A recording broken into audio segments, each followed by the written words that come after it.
Good morning, students. In Shivaji Group of Institution online classes, I am Sailen Saini, your physics English medium teacher.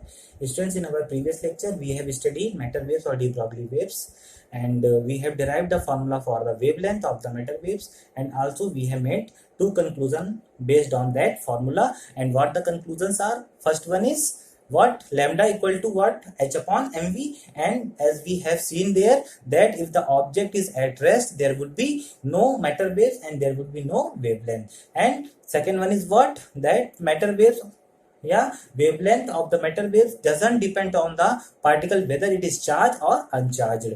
Only just matter is what, matter is that the object must be, particle must be in motion, and if the object is in motion, no matter whether it is charged or uncharged, there would be a matter waves or de Broglie waves. And in today's lecture, student, we are going to find the wavelength formula again, but in terms of kinetic energy. So let's start with our today's discussion topic.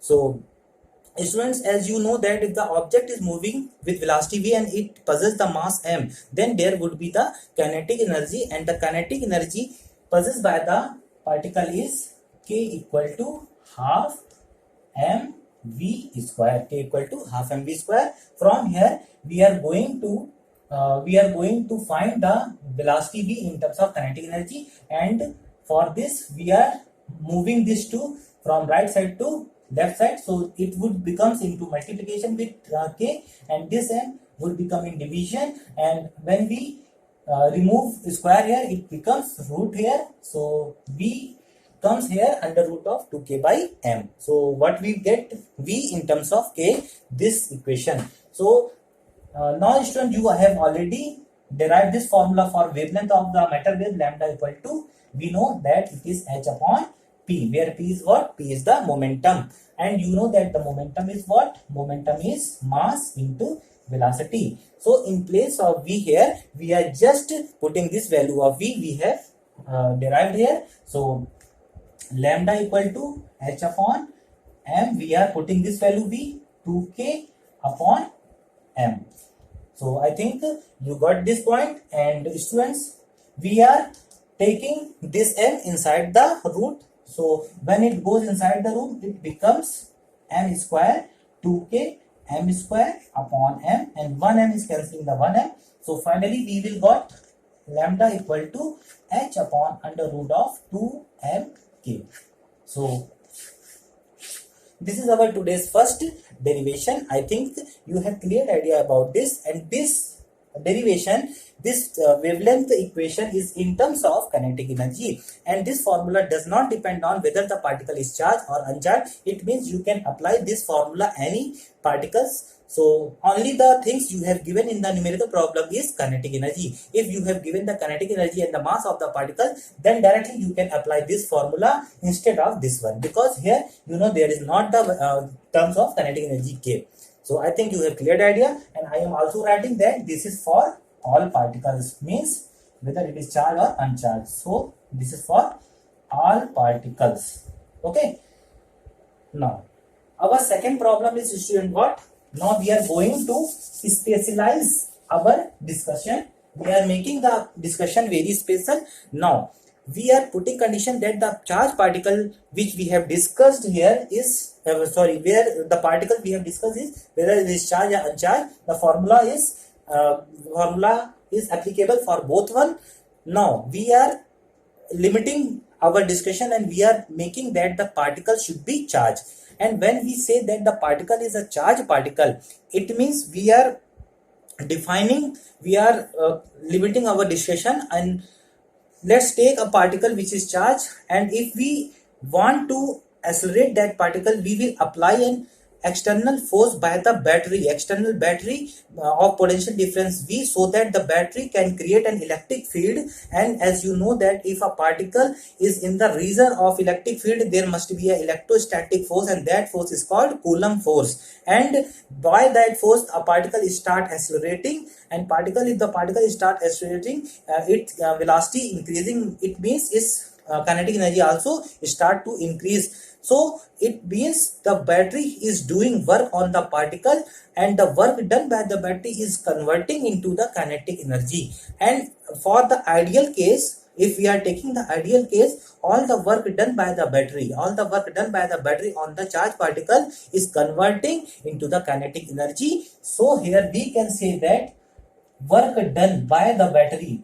W is equal to the kinetic energy possessed by the particle. So I think if we are considering that the work done by the battery is W and the kinetic energy gained by the particle is K, then these two quantity would be equal in ideal situation. Now, student, we know that the work done formula for the battery, we know in electrostatic potential chapter, V equal to what? V equal to W by Q, where V is the potential difference, W is the work done by the battery, and Q is the charge particle on which the battery is doing work. So from here we can find the W equal to Q into V. Now what is K? K equal to K becomes Q into V.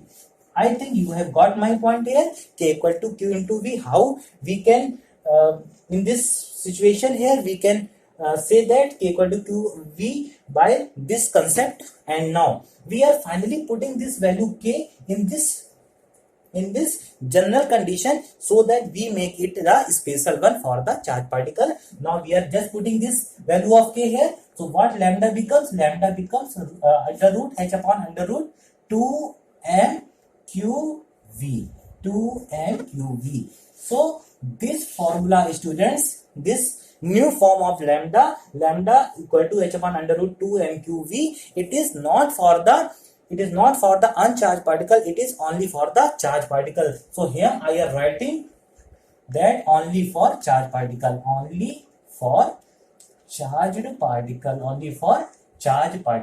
because here you are seeing the term Q is present here, so it is only for the charged particle. Here Q is present, so this is only for the charged particle, and this is for both charged one and uncharged one. So now student, we are again specializing our discussion.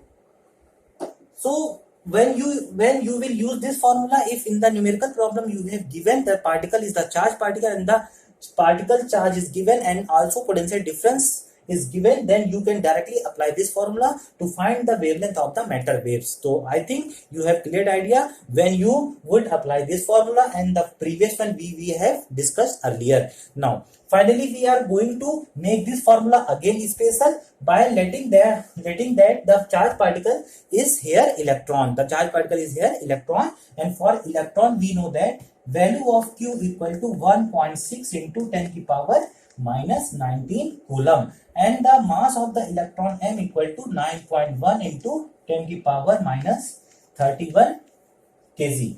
Now these two values on putting on this equation, so we are solving for electron, so I am writing here only for electron.